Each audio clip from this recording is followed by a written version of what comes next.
everyone. Thanks for joining me today in week 1 of learning your 2023 Texas UIL Region Etudes for flute. My goal is to have 16 of these videos starting today, July 24th, and ending on November 6th. The videos will come out every Monday, and it'll be a step-by-step process in helping you learn your Region Etudes. This video series is meant for the intermediate to advanced students, especially those without private lessons. So you have a system for getting better on these etudes and learning how to practice them.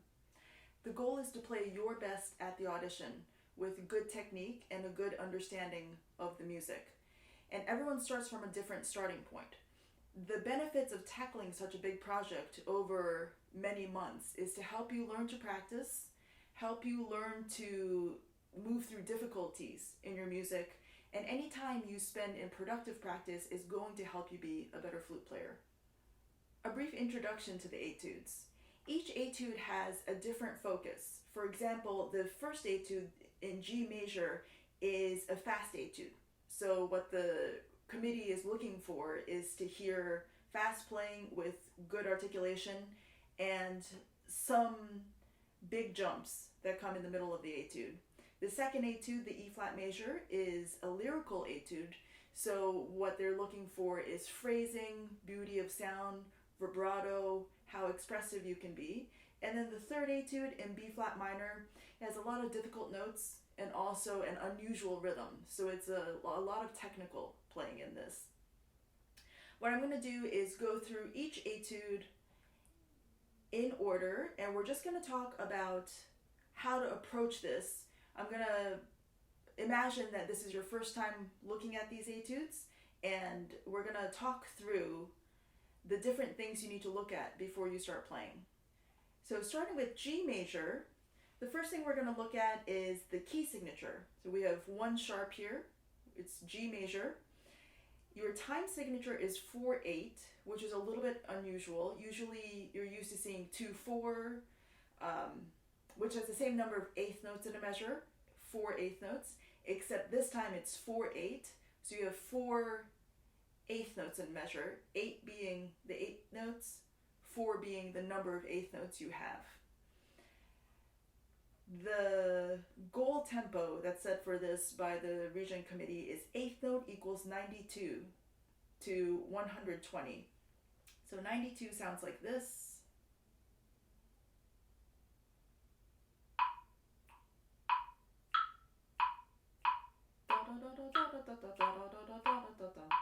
That's the lower end of what they want. Articulations, there are slurs. In this, a lot of slurs, also a lot of staccato. So we're going to focus on how to make that distinction. Look at your accidentals. So we're going to work on the first 8 bars of this for today. In the first 8 bars, the accidentals, I'm seeing some G sharps, some C sharps, D sharps, F sharps, G sharps. So they are all sharps at the beginning of this. I'm going to please ask you to not change your sharps into flats. That's something that you'll hear me say a lot. It's because it makes it much more difficult to see a G sharp and think A flat and then have to play a G sharp. It's just an extra step that you don't need to take.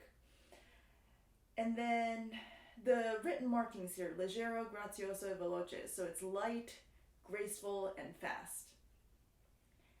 I'm going to play through this for you from the beginning, and just so you know where I'm starting, I'm going to start by counting in 16th notes. So we just established that there are 4 eighth notes in a measure here, but because I want to break it down even further, I'm going to make the 16th note the beat. So my beat is going to go this fast. That's my 16th note. So you have 2 30-second notes to a 16th note. If you look at your music, the 3 lines under the notes means those are 30-second notes. So I'm going to have 2 notes for every click.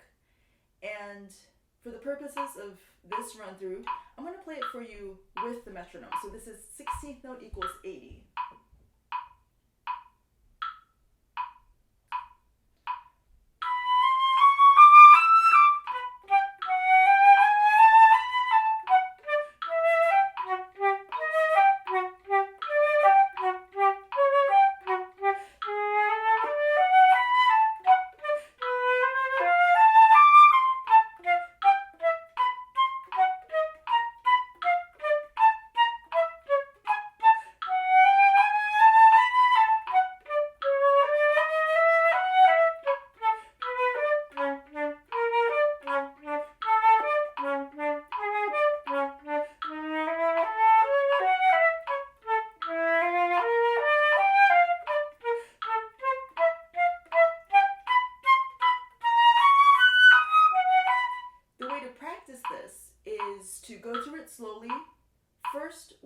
the metronome.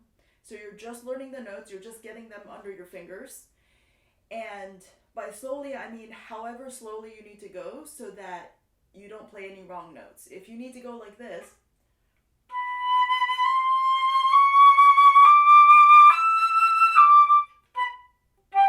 that's perfectly fine.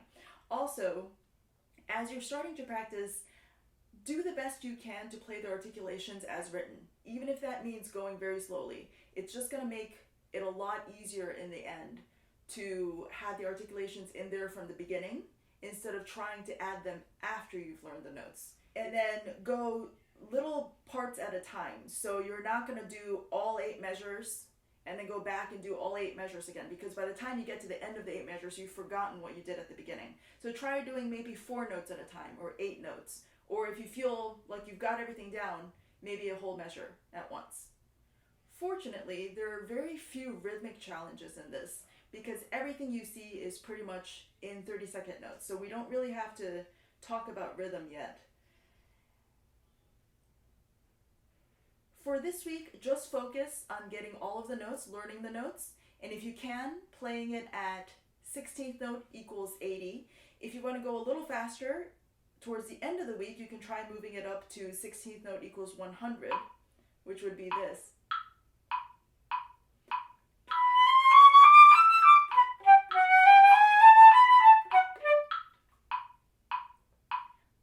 But if you find that you don't get there and you're just at 80 and your notes are clean, that's very good. Moving on to the second etude. This is in E flat major, the Adagio con espressione. This one, the key signature is not that difficult. It's E flat major, B flat, E flat, A flat, which we've seen before.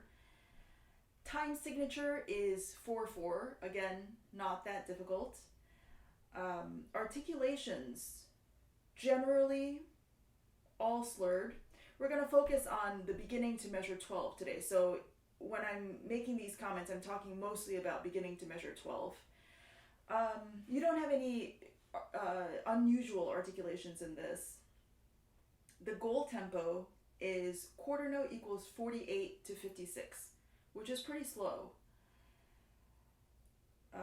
Adagio, also pretty slow. The rhythmic challenge in this comes at around measure 15. As you can see, that measure 15 takes up an entire line, and we're going to talk about how to play that. But for now, we're going to start with counting in eighth notes. So I'm going to go about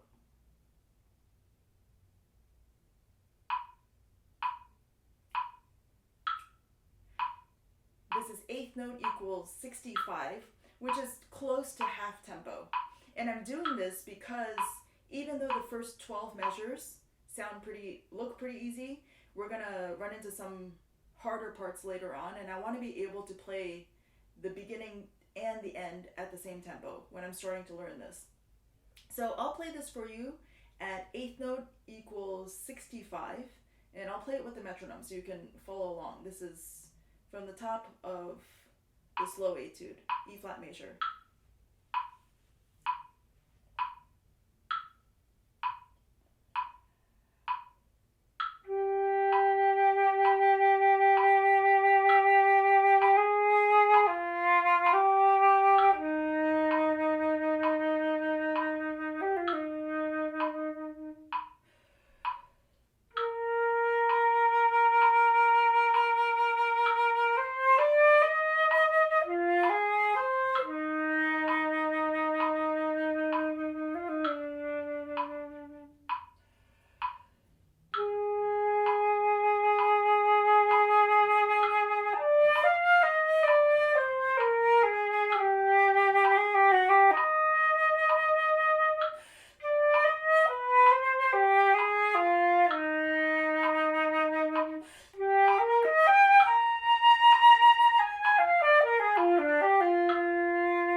You might have noticed that for this first run through, I ignored the grace notes.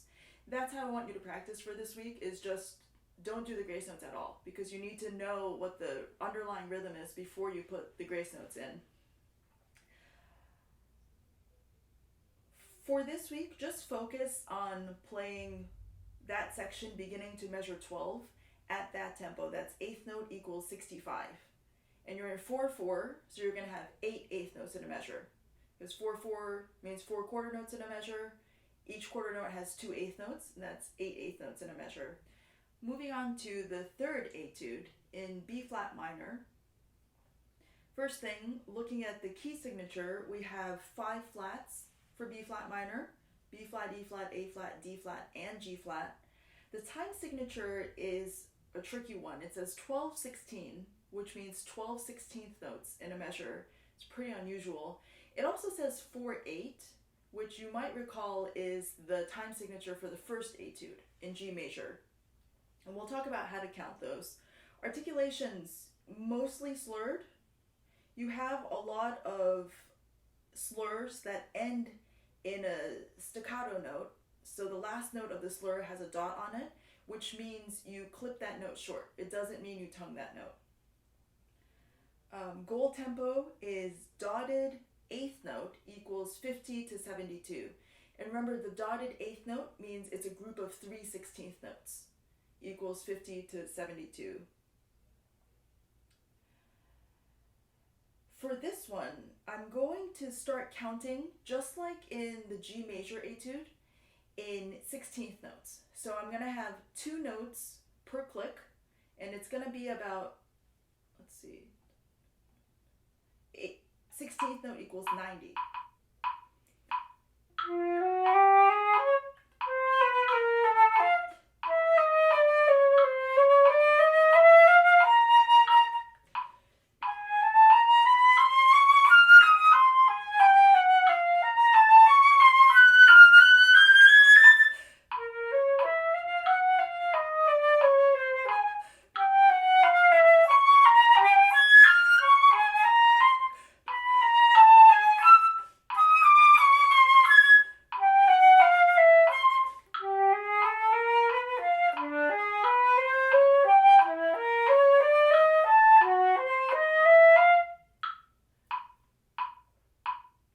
We're just going to do that much for this week, beginning to the end of measure 5.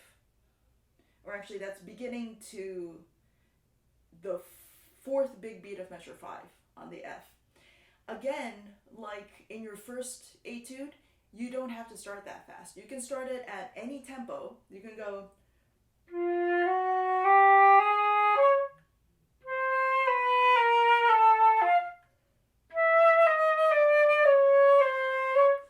slower than that is fine too.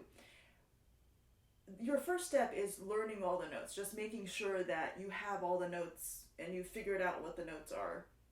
And then you can very slowly start putting it together. Just remember, even if you're practicing very, very slowly, you want to make sure that your rhythms are accurate or close to accurate, so that in terms of proportions, the piece makes sense. Hopefully all of those tips will help you to start to learn these etudes. This is a big project, so we're going to take it slowly. I have about 7 weeks planned at a very slow tempo, and then a few weeks at the medium tempo, and then just 3 weeks at the fastest tempo. So we're going to focus on getting really good technique within the first 7 weeks or so of your practicing. Thanks for joining me today. Enjoy your practicing, and I'll see you next week.